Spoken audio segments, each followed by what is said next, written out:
De 1917 a 1991, la Unión Soviética opacó a Europa y a Asia. Ahora, un ateísmo militar estaba al centro de la ideología soviética y hubo persecución desenfrenada por generaciones. Los primeros 10 o 12 pastores y diáconos que entrevisté habían sufrido grandemente bajo la antigua Unión Soviética en Rusia, perdiendo sus casas, sufriendo el cierre de sus iglesias. Todos estos hombres habían estado en prisión por un tiempo largo y al escuchar sus historias encontré una fe tan bíblica.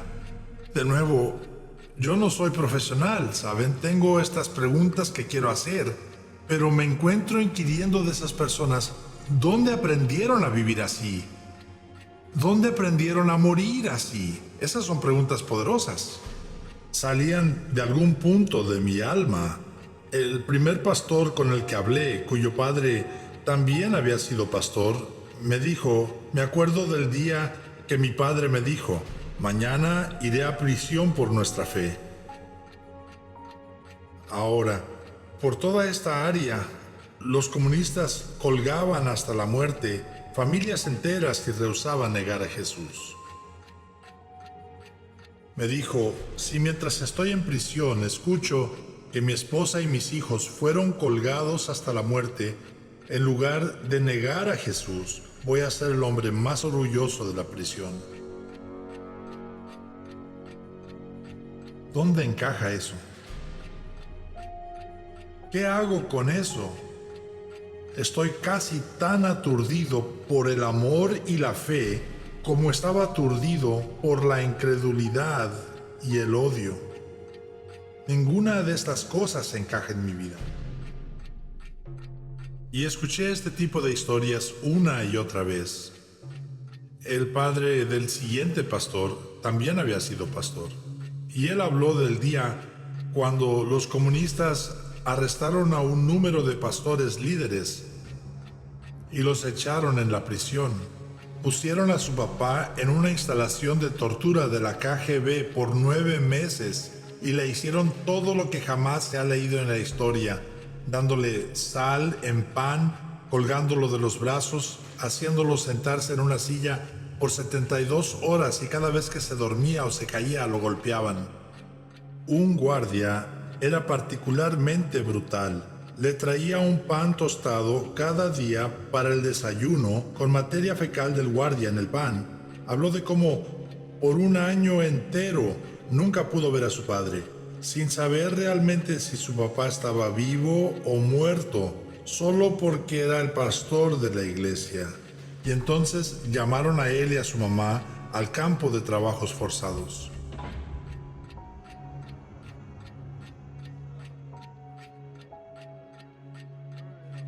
Y en esa prisión de trabajo forzado había 1,200 criminales.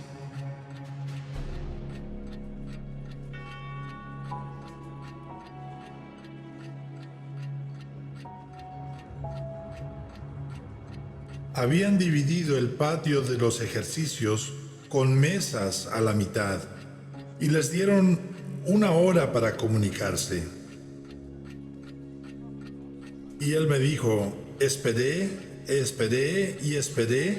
pero mi padre no llegó. Finalmente, un par de guardias pusieron lo que parecía como un montón de trapos en la mesa.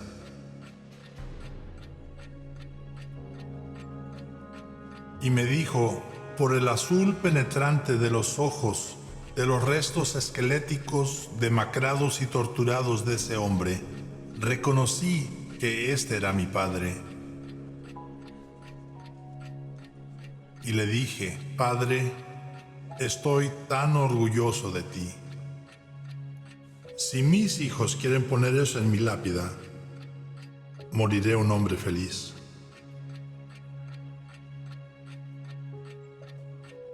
Pero mi mamá sabía lo que mi padre querría más que nada, así que sacó un Nuevo Testamento de bolsillo y rápidamente trató de dárselo a mi padre.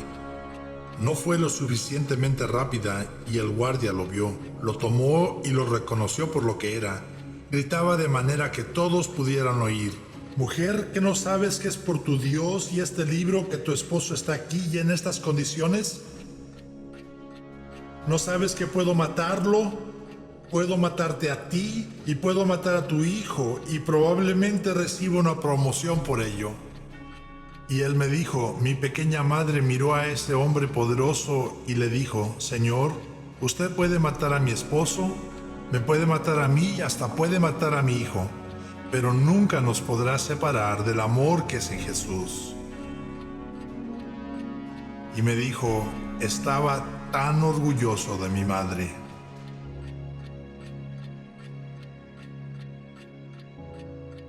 Y ahora estoy en peligro más profundo porque es como si la Biblia estuviera cobrando vida. Estoy pudiendo entrevistar a Daniel en el foso de los leones y estoy pudiendo entrevistar a esos 3 muchachos en el horno ardiente. Y para mí el peligro era que Satanás me había convencido que la Biblia era un libro viejo, que era un récord de lo que Dios hacía antes.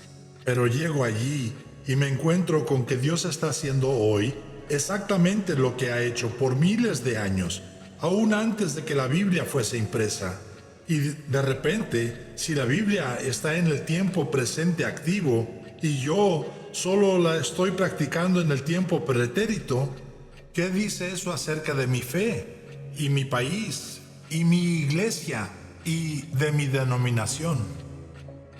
Y después de como 2 días de entrevistas, se me acerca y me dice: «Nick, me dio gran gozo que yo estaba sufriendo por Jesús en mi país para que tú pudieras tener más libertad de compartir a Jesús en Kentucky». Y le contesté: «No». Y apagué mi grabadora, puse mi pluma en mi bolsillo, cerré mi libreta y le dije: «No, no voy a dejar que me pongas esa carga encima. Jamás sería posible pagar eso». Y extendió su mano sobre la mesa y comenzó a golpetear mi pecho y me dijo: «Hijo, no me robes mi gozo.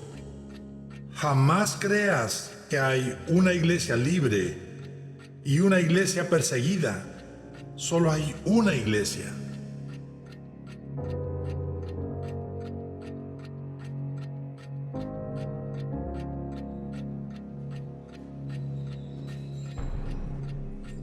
Después de un viaje de 5 horas, llegamos a una casa pequeñita. Un hombre anciano nos encontró a la puerta y si tuviera que adivinar su edad, diría que tenía 100 años. Al comenzar a entrevistarlo, supe que tenía 63 años de edad. Él me dijo: «Nick, pasa, siéntate aquí, siéntate en esta silla.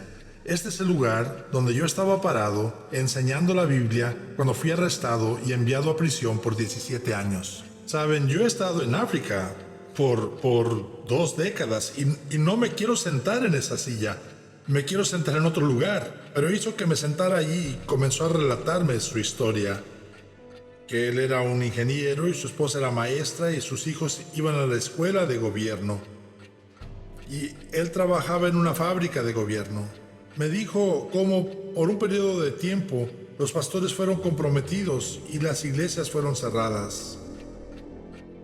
Así que un día, con temor y temblor, este hermano, a quien ahora estoy escuchando decir su historia, le dijo a su esposa: «Ahora, no te enojes conmigo. No creas que soy un estúpido. Sé paciente conmigo. Nuestros hijos están creciendo sin enseñanza religiosa. Yo no soy pastor, esta no es una iglesia, pero ¿qué pensarías si me reuniera con los niños 1 o 2 veces por semana para leerles la Biblia?» Ahora, su esposa había estado orando por años que él fuera el líder espiritual.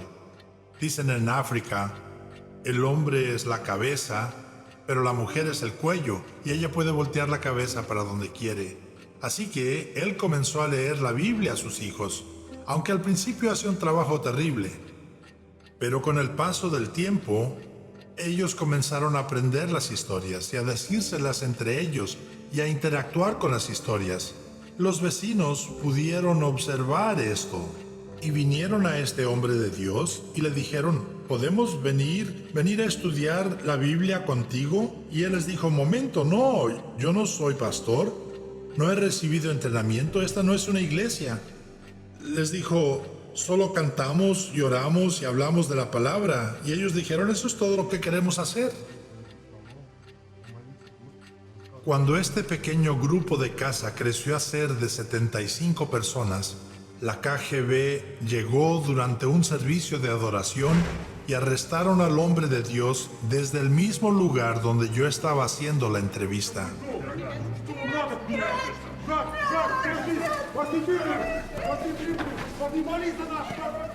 Se lo llevaron a 1000 millas al norte y lo pusieron en una prisión con 1500 criminales endurecidos, y él era el único creyente.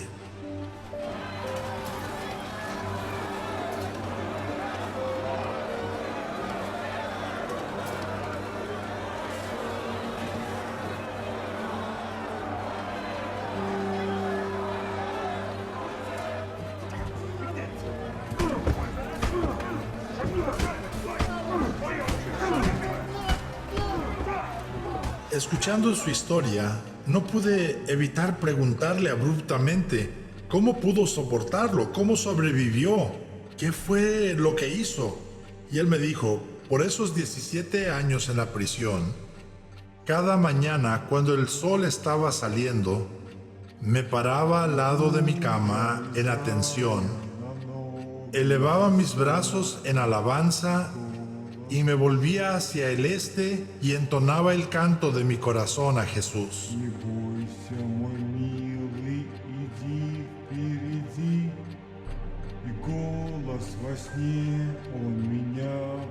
¿Saben ustedes lo que hacían el resto de los prisioneros cuando el hombre de Dios comenzaba a hacer eso?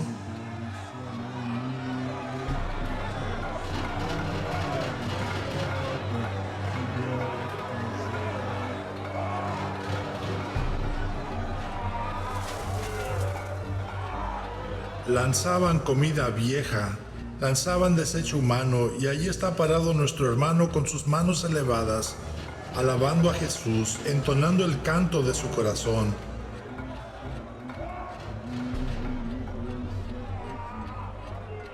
Y me dijo: Nick, cuando podía encontrar un pedazo de papel, un carbón, un pedazo de lápiz, me apuraba a llegar a mi jaula, mi celda, y escribía todos los versículos y las historias bíblicas que podía recordar. Tomaba esa ofrenda escritural y la encajaba lo más alto que pudiera en uno de esos pilares de concreto. Pero cuando los guardias lo veían, leían lo que decía, lo hacían pedazos y me golpeaban por escribir esos versículos de la Biblia.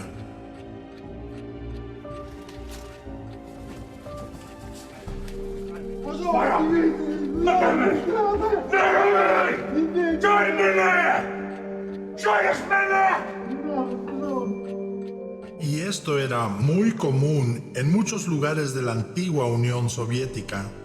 Llegó el día cuando decidieron quebrantarlo y trajeron a una mujer criminal del tamaño y forma parecido al de su esposa, y vistieron a esa mujer criminal en la ropa de su esposa y la arrastraron frente a su celda con su rostro vuelto, y se la llevaron a un cuarto de tortura.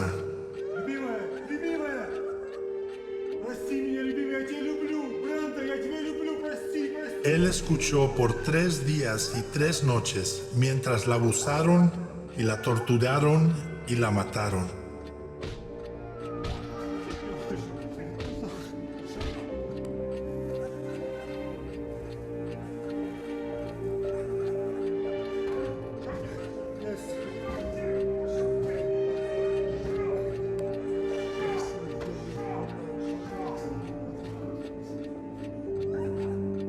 y sacaron su cuerpo en una sábana. Todo el tiempo él pensando que esta era su esposa, y le dijeron: tú sigues. Y le dijo a Dios lo que yo le dije a Dios en Somalia: esto es demasiado.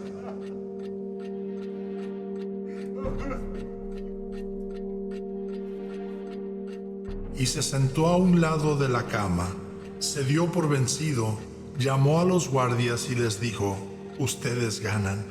Lo único que querían que hiciera era firmar un documento donde decía que no era un seguidor de Jesús y que estaba siendo pagado por gobiernos occidentales para derrocar a la URSS. Si lo firmaba, lo dejaban ir. Les dijo: escriban el documento, les firmo lo que quieran. Se sentó a un lado de la cama en completa desesperanza de su alma. A la mañana siguiente, los guardias llegaron con la confesión. Había cambiado de opinión, su decisión estaba hecha. Les dijo resueltamente: no voy a firmar eso. Y le dijeron: ¿qué te pasó? Les dijo: el Espíritu Santo de Dios permitió que mis oídos escucharan las voces de mi esposa, mis hijos y mi hermano mientras que oran por mí. No solo sé que mi esposa está bien físicamente, también sé que espiritualmente todavía camina con el Señor. Y se volvió a los guardias y les dijo: sálganse de mi celda.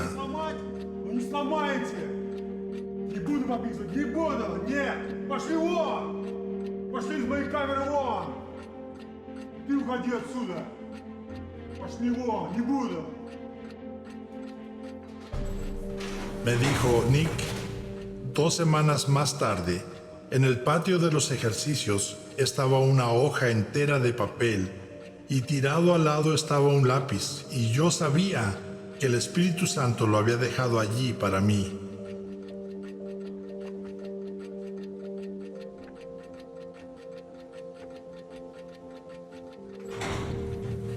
Corrí de vuelta a mi celda y escribí cada versículo de la Biblia, cada canto espiritual, cada historia de la Biblia que podía recordar, lo más chiquito que podía. Me dijo: me lo llevé y alcancé lo más alto que podía sobre el pilar de concreto mojado, para darle a Dios la ofrenda escritural más grande que podía darle. Y los guardias no tardaron mucho en ver eso, y cuando vieron ambos lados del papel y leyeron lo que estaba escrito, lo hicieron pedazos y comenzaron a golpear a nuestro hermano sin misericordia. Y le dijeron: asómate por la ventana, ¿ves esos postes allí? En 10 minutos vas a estar amarrado a un poste, y en 15 minutos vas a estar muerto. Y lo tomaron de la camisa y comenzaron a arrastrarlo de su celda y de la cárcel. Y mientras iban por el pasillo hacia la puerta de la prisión, casi puedo verlo, 1500 criminales endurecidos, parados al pie de sus camas, parados en atención, y 3000 manos, brazos estaban levantados en alabanza a Dios, mientras miraban al este y cantaban a Dios el canto de corazón que habían escuchado al hombre de Dios cantar todos esos años.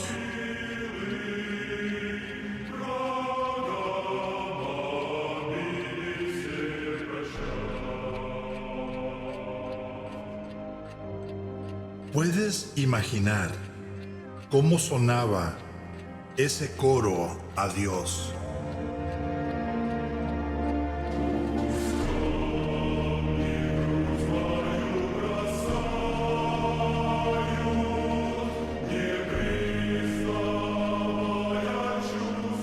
Y los guardias soltaron a nuestro hermano como si estuvieran plenamente aterrorizados, y se volvieron a él y le dijeron: ¿quién eres? Y les dijo: soy el Hijo del Dios vivo, y su nombre es Jesucristo. Yo tengo un doctorado. ¿Qué pudiera enseñarle a este hombre sobre el reino de Dios. O Boże, Boże, daj mnie sily, ja duszu palażu za nich.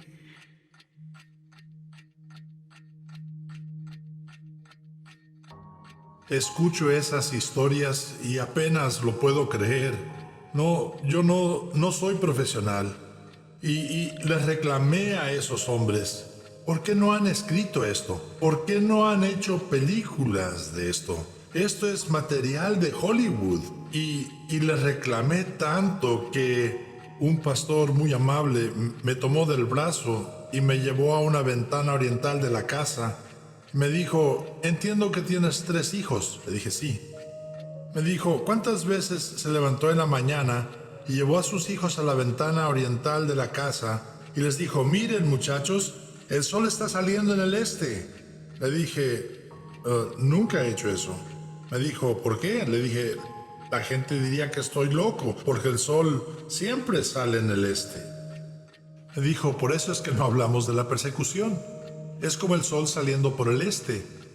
Le ocurrió a nuestros bisabuelos, le ocurrió a nuestros abuelos, le ocurrió a nuestros padres, nos ocurre a nosotros, le ocurrirá a nuestros hijos. Es como la salida del sol. Para nosotros, la persecución es simplemente normal. ¿Disculpa? ¿Normal? ¿Normal? Pongamos eso de vuelta en la Biblia, donde está seguro. No dejes que eso salga. ¿Dónde encaja eso? Señor, estás contestando a mis preguntas, pero ¿qué se supone que debo hacer con esto? ¿Prefiero que nos cuelguen que negar nuestra fe en Jesús? Su padre, un esquelético saco de huesos, y le dice, estoy tan orgulloso de ti, padre. Cuando tenía 8 años de edad, me dijo, Nick, ¿sabes lo que es crecer mientras tu papá está en prisión? Vean, yo fui buscando herramientas de parte de Dios. Y lo que encontré fue al Cristo mismo resucitado.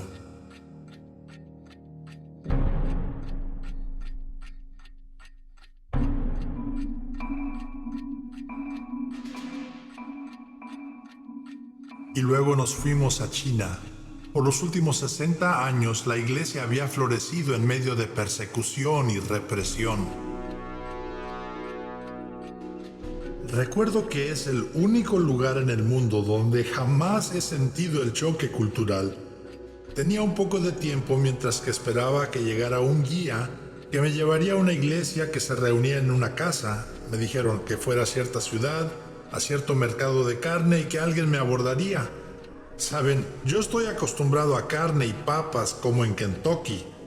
Entré al mercado y la única comida que reconocí fueron caballitos de mar.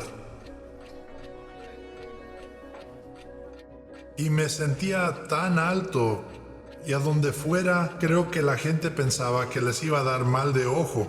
Especialmente las mujeres mayores, cuando me veían, escupían al suelo y me hacían sentir que no era bienvenido.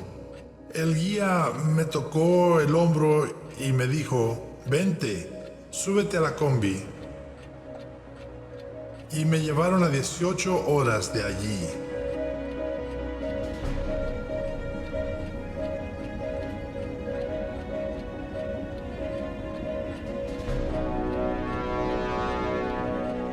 Y desperté 18 horas más tarde adentro de unas instalaciones.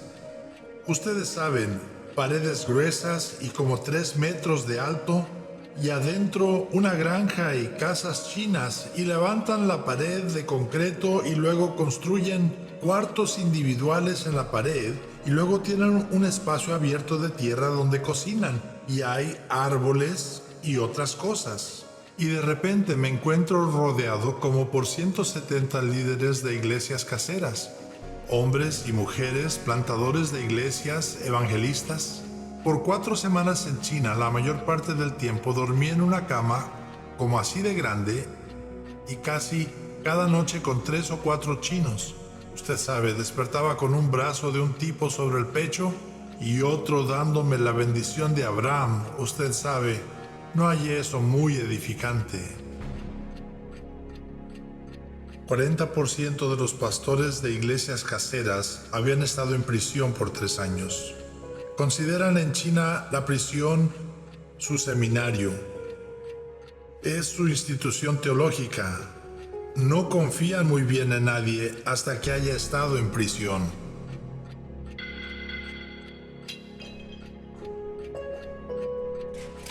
Me decían, Dr. Nick, nuestro seminario en China es la prisión. ¿Cuántos grados académicos le gustaría recibir?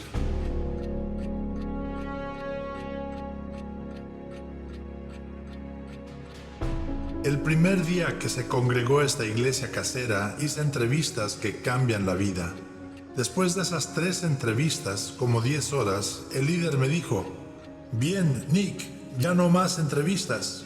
Y yo pensé, oh no, mi corazón se detuvo casi.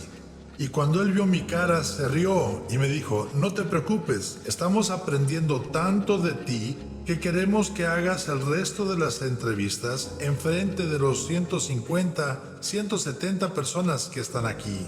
Y le dije, me parece muy bien. Y me pusieron en una plataforma como así de alta con mi intérprete y comencé a entrevistar a las personas delante de los demás. Yo quería que me dijeran sus historias, pero ellos dijeron, no, espera, necesitamos saber algo de ti primero. Ahora, este era el grupo más grande. Tenemos que saber. Les dije, ¿qué es lo que necesitan saber? ¿Ha llegado Jesús a los otros países o solo ha llegado a China hasta ahora? Eso es estar aislado. Eso es estar incomunicado. No creo que los creyentes de las iglesias caseras en China jamás lleguen a ser bautistas, porque cuando les dije que Jesús sí ha llegado a otros países, bailaron y cantaron, se abrazaron y besaron unos a otros como por 15 minutos, tan emocionados de que Jesús hubiera llegado a nuestro país. Entrevisté a un hermano y a una hermana que medio redimieron el tiempo, pero nada cerca de la calidad de lo que había hecho por 12 horas en ese cuarto callado. Saben, no estaba muy contento con Dios y me bajé de la plataforma y me dijeron, ¿a dónde va? Y en mi mente, yo quiero llegar a la cama antes que lleguen los otros 4. Me preguntaron, ¿a dónde va? Y les dije, parece que no voy a ningún lado. Mientras me subo a la plataforma, me dijeron, ¿sabe? Le hemos contado, le preguntamos si Jesús ha llegado a otros países y nos dijo que sí. Y le preguntamos si son perseguidos como nosotros. Le queremos preguntar de nuevo sobre creyentes en otros países y cómo son perseguidos. Y decidí decirles lo que había ocurrido a los creyentes somalíes y cómo habían sido exterminados. Y mientras les hablaba sobre lo profundo de la persecución, 170 personas se quedaron sentadas como si estuvieran hechos de piedra. Ninguna expresión, ni un ruido, nada. Y yo pensé, vaya, esto fue un éxito. Y me bajé a tropezones de la plataforma y llegué al cuartito pequeño y a la camilla pequeña y me quedé dormido. Como hasta las 6 de la mañana, oí gritos y lamentos y ruido y pensé, oh no. Hay demasiada gente aquí, la policía de seguridad nos encontró, los van a meter a todos en la cárcel y a mí me van a echar del país. Y así que salgo corriendo de mi cuartito y no hay policías, no hay nadie extraño, solo están todos estos hermanos y hermanas sentados y acostados en el suelo y están con las manos sobre sus cabezas y sobre su pecho y meciéndose y lamentándose. Y vi esta escena y fui a donde estaba mi intérprete y le pregunté ¿qué es lo que está pasando? Y me dijo, Nick, solo escucha lo que están diciendo. Y le dije, yo no hablo chino, no tengo idea. Me dijo, solo calla por una vez. Me llevó de la mano y comenzamos a caminar entre las personas y podía escucharles clamar. Y estaban clamando, Somalia, Somalia, Somalia. El intérprete volteó a verme y estaba llorando y me dijo, fueron tan conmovidos por las historias de creyentes en países que son verdaderamente perseguidos, que le prometieron a Dios que se levantarían una hora más temprano cada día por el resto de sus vidas para orar por los creyentes en esos países hasta que Jesús sea conocido de punta a cabo en esos países.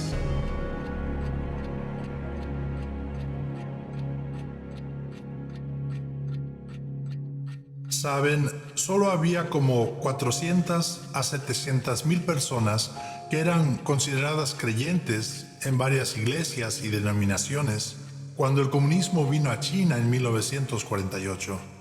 Recuerdo haber leído un artículo en 1983 que decía, cuando podamos entrar a China otra vez o China se abra, ¿habrá creyentes? ¿Quedarán iglesias en China? Cuando por fin pudimos entrar, descubrimos que 400 a 700 mil creyentes en Jesús habían crecido a 10 millones. Habían aprendido no solo a sobrevivir en persecución, sino a florecer en medio de ella.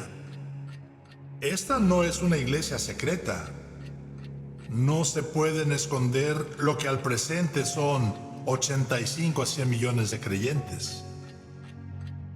Esta es una iglesia ilegal, pero no se puede legalizar, no se puede registrar.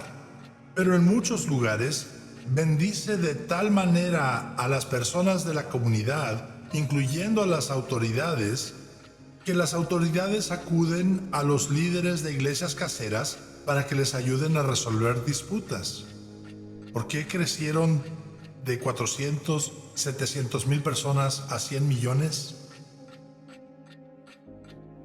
Ellos dijeron, tenemos una decisión que tomamos cada día.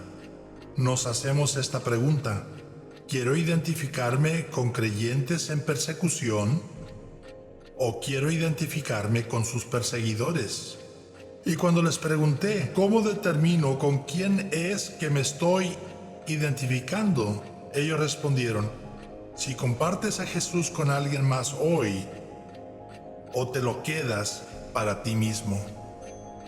Y en Estados Unidos escucho todo el tiempo, la religión, la fe, es un asunto personal, eso viene de Satanás. Así que lo que los creyentes en persecución han dicho, en manera brutalmente honesta, es, cuando no comparto mi testimonio con mi hermano en Estados Unidos, mi padre, mi hermana, mi jefe, entonces me estoy identificando con los perseguidores porque estoy guardando mi testimonio para mí mismo. Escuchen, yo estaba haciendo estas entrevistas en el año 2000. El doctor James Merritt dijo, 90% de bautistas del sur en Estados Unidos, nacidos y criados en la iglesia, salvos y bautizados en la iglesia, casados y sepultados en la iglesia, 9 de cada 10 nunca hablarán de Jesús con alguien más. Eso es lo que está matando a los creyentes en persecución. Ellos dicen que estamos entregando en libertad lo que ellos nunca entregan en persecución, y esto es nuestro testimonio a la resurrección de Jesucristo. Ellos dicen, este es el error que están cometiendo. Ustedes creen que el testimonio está atado a la libertad política, y eso no es correcto bíblicamente. Yo soy tan libre de compartir a Jesús en Arabia Saudita hoy como lo soy en Kentucky. Soy tan libre de compartir a Jesús en Afganistán como lo soy en Ohio. La política, países, presidentes, no tienen nada que ver con eso. Dios ha dicho, eres libre y debes compartir el Evangelio con todos. Y cuando somos obedientes y ejercitamos nuestra libertad, entonces tenemos el valor de sufrir las consecuencias. Este mandamiento representaba libertad para el pueblo de Dios, porque solo quienes son libres pueden escoger tomar un reposo.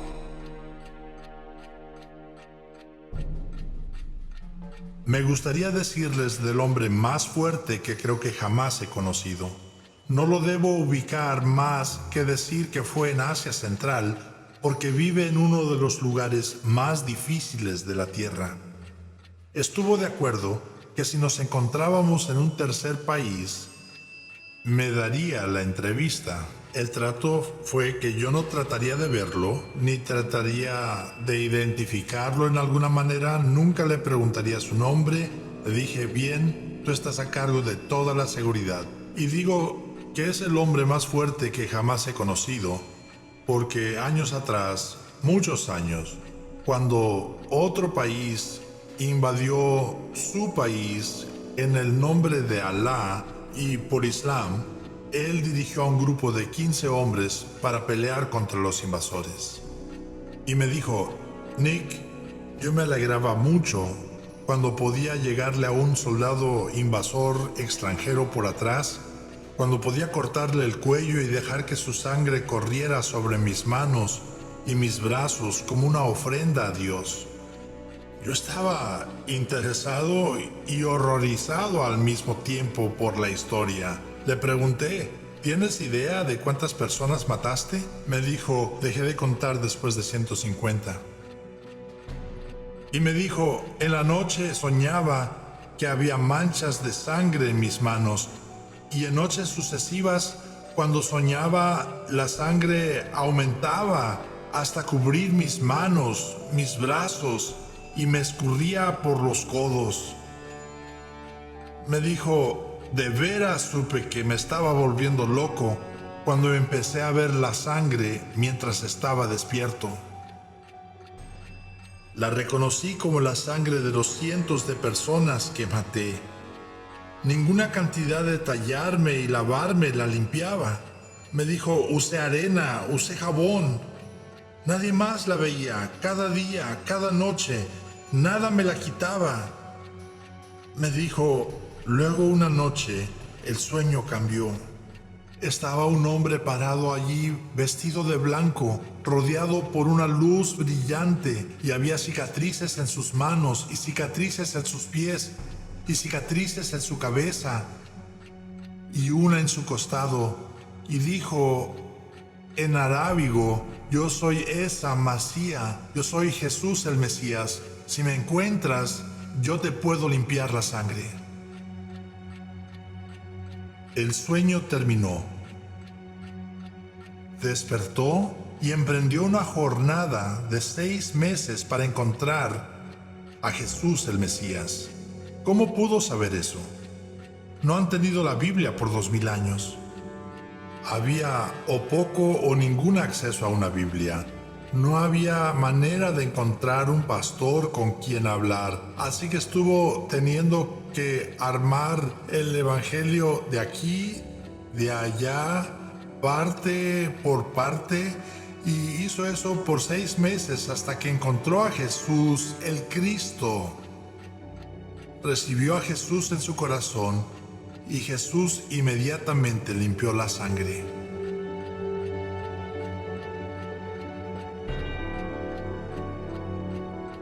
Él quería que sus otros compatriotas tuvieran a Jesús como él tenía a Jesús. Y comenzó a pasar Biblias de contrabando a su país y porciones de la Biblia y películas de Jesús.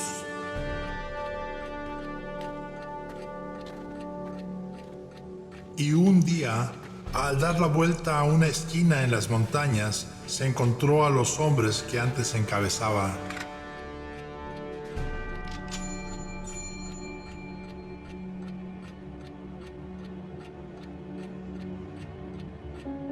Estaban buscando al antiguo jefe.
entre esos 15 hombres estaba uno que era un seguidor secreto de Jesucristo.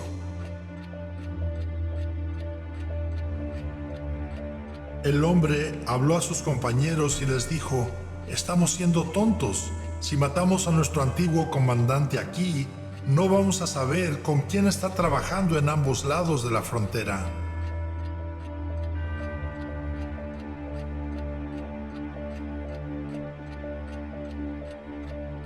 Dejen que me lo lleve al pueblo más cercano y que se reponga, y entonces pueden venir y torturarlo poco a poquito para exponer a los traidores a Islam en ambos lados de la frontera. Después de unos momentos tensos, accedieron de mala gana. Él se lo llevó al pueblo más cercano, lo remendó rápidamente, lo montó sobre un burro y lo sacó de contrabando sobre la montaña a otro país. Y este hermano todavía está haciendo la obra del Señor. Él es el hombre más fuerte que jamás he conocido. Ruth y yo ya hemos hecho suficientes de estas entrevistas para escuchar lo que la gente no está diciendo. Y él me había dicho que tenía esposa y 3 hijos, que los había llevado a Cristo y que los había bautizado. Eran creyentes, pero nunca había hablado de ellos en las 6 horas que yo estuve parado debajo de aquel foco solitario. Así que me pareció un poco extraño y le agradecí por la historia impactante que me relató y por ser un gran hermano en Jesús. Y le dije: pero antes de irnos, ¿puedo preguntarle cómo le ayuda a su esposa en su ministerio? ¿Cómo sus hijos? ¿Cómo ministran ellos a su lado? Y amigos, puedo decirles, yo me aterroricé, porque este hermano quebró todas las reglas que había puesto. Él saltó a donde yo estaba parado detrás del foco, me tomó del hombro y comenzó a sacudirme. Y lo único que se me ocurre: este hombre mató a 150 personas y yo voy a ser el próximo que va a matar. Pero luego se me acercó a la cara y me dice: ¿cómo puede Dios pedirlo? Le he dado todo. Mi cuerpo ha sido quebrantado. Casi me muero congelado. He sido arrestado. He pasado hambre. Y me dijo: cuando me acuesto en la cama en la noche, lo que más temo es que Dios pueda pedir el mismo sacrificio de mi esposa y mis hijos. Y me miró y me preguntó: Nick, ¿cómo puede Dios pedir esto de mí? ¿Qué le podía decir? Le platiqué de Timoteo, cómo había muerto en Kenia, que lo sepultamos allí. Le dije: mi esposa está en Kentucky y ella está a salvo, y un hijo está en la universidad y el otro está con mi esposa ahora. Yo nunca he vivido como tú, pero solo tengo que hacerte una pregunta, y es: ¿vale la pena Jesús? Y le pregunté: ¿vale Jesús más que tu vida, la vida de tu esposa y la vida de tus hijos? Y el hombre más fuerte que jamás he conocido me envolvió en un abrazo, y les digo, era como un halcón con puro músculo, y se limpió las lágrimas como enojado y me alejó de sí y me dijo: voy a envolver a mi esposa y a mis hijos. Tengo que envolverlos en lo que estoy haciendo por el reino de Dios, porque Jesús lo vale.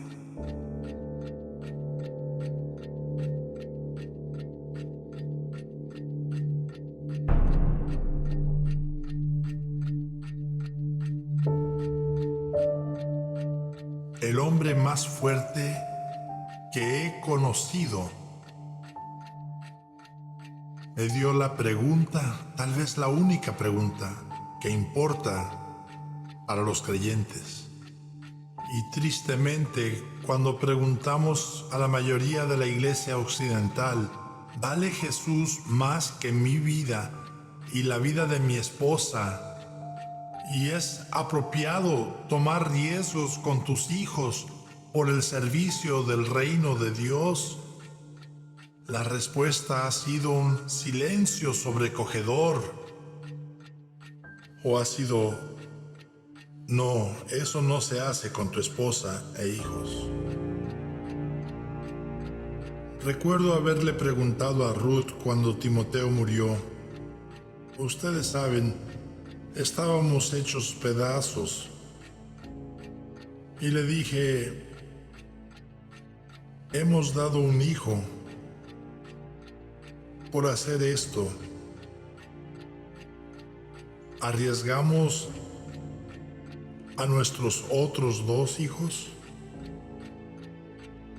Y saben, en ese tiempo de quebranto nos dijimos uno al otro, decir que Jesús no lo vale sería desperdiciar el sacrificio de Timoteo. Así que no sabemos dónde vamos a encontrar la salud, no sabemos dónde encontraremos el valor y dónde todas las partes se armarán de nuevo. Pero vamos a aferrarnos a Jesús hasta que Jesús pruebe lo contrario, que Él no lo vale. Dios nos mostró que no iba a desperdiciar la vida de Timoteo y nos recordó una y otra vez que Él nos dirigiría y que Él tenía un propósito para nuestras vidas. Vean lo que salió de todo el asunto en Somalia y la pregunta bien difícil que estábamos haciendo a creyentes en persecución por todo el mundo era, ¿vale Jesús la pena? Y el hombre más fuerte que jamás he conocido respondió esa pregunta por nosotros.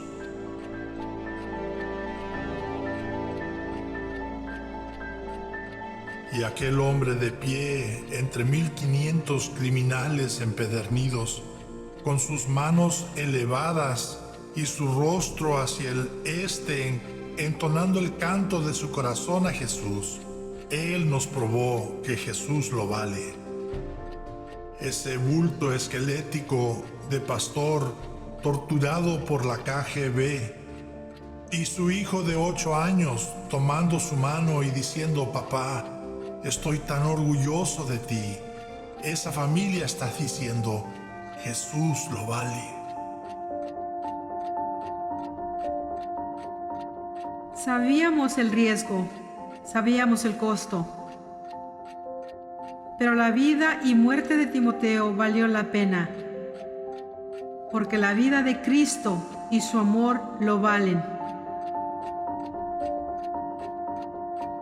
Quiero preguntarle a mi iglesia en los Estados Unidos y a mi familia en el occidente y a las iglesias que nos aman a Ruth y a mí, ¿verdaderamente vale Jesús la pena?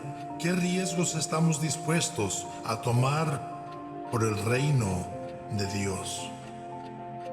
Y sabemos que para llegar a la resurrección casi siempre está precedido por una crucifixión. Pero si la resurrección es cierta, eso lo cambia todo.